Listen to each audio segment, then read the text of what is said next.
ओम नमः भगवते वासुदेवाय। नमस्कार साथियों, आपका स्वागत है दिव्य वार्ता में, जहां हम जीवन को आध्यात्म की रोशनी से देखने का प्रयास करते हैं। आज का विषय है काम वासना से मुक्ति कैसे पाएं। एक ऐसा विषय जो हमारे मन, विचार और आत्मा को गहराई से प्रभावित करता है। संस्कृत में काम का अर्थ होता है इच्छा या वासना, और वासना का अर्थ है बार बार उठने वाली तृष्णा। जब ये इच्छा केवल शरीर या इंद्रियों की तृप्ति के लिए होती है, तब वो काम वासना कहलाती है। भगवद गीता में श्री कृष्ण कहते हैं, काम एष क्रोध एष रजोगुण समुद्भव, महाशनो महापापमा विद्धेन मिहवैरिणम। ये काम ही वो शत्रु है जो हमारी आत्मा की शांति को खा जाता है। कल्पना कीजिए, एक जलता दीपक जो प्रकाश देता है, लेकिन जब चारों ओर वासनाओं की हवाएं चलती हैं, तो वो दीपक टिमटिमाने लगता है। ठीक वैसे ही हमारा मन जब काम वासना से भर जाता है, तो जीवन की स्थिरता, प्रेम और भक्ति डगमगाने लगती है।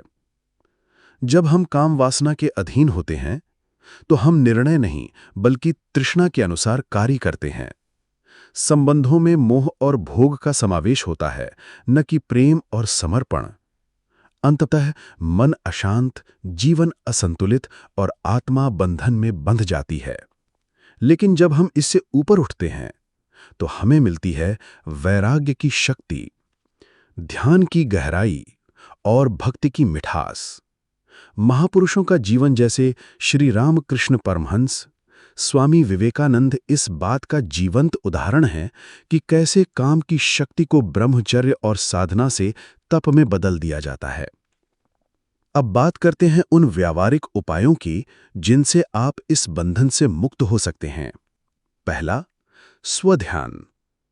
हर दिन 10 मिनट अपने विचारों को लिखें। क्या इच्छाएं आपको नियंत्रित कर रही हैं?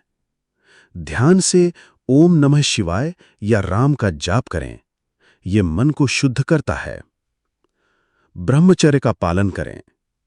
आहार, व्यवहार और विचारों में संयम रखें। उत्तेजक दृश्यों, वस्त्रों और संवादों से दूर रहें। संतों का सत्संग। सप्ताह में कम से कम एक बार किसी संत, गुरु या ग्रंथ से जुड़ें, जैसे भगवद गीता या रामचरितमानस। सेवा और कर्मयोग।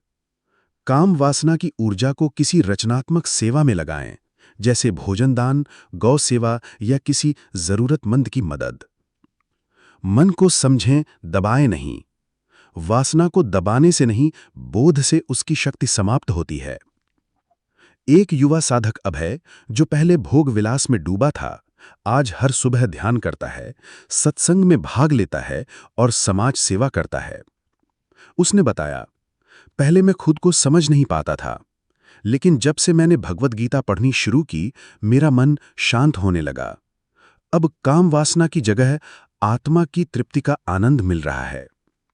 ऐसे ही कई लोग हैं जो संयम और भक्ति के मार्ग से जीवन में स्थिरता और आंतरिक शांति को पा चुके हैं। तो साथियों, काम वासना से मुक्ति कोई कठिन युद्ध नहीं, बल्कि एक अनवरत यात्रा है आत्मा की ओर।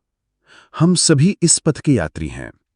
आइए, दिव्य वार्ता के इस समुदाय में हम एक दूसरे को प्रेरित करें, जुड़े और आत्मोन्नति की ओर अग्रसर हों।